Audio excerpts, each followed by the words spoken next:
के अतिथियों को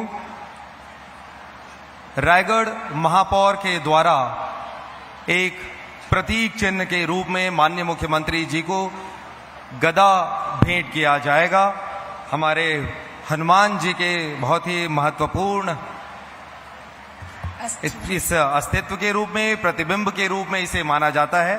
हम आग्रह करते हैं माननीय महापौर जी से कि वह आगे आएं और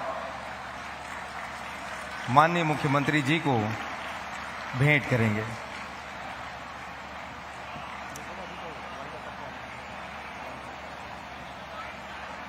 golden book of world records के जो प्रतिनिधि हैं उनके द्वारा, स्टेट हेड के द्वारा आप देख रहे हैं कि वे एक लोगो, ब्रॉन्ज किट और सर्टिफिकेट और साथ ही टी शर्ट दिया जाता है। और अब आप देख रहे हैं माननीय महापौर एवं अतिथियों के द्वारा मुख्यमंत्री महोदय को गदा भेंट की गई है।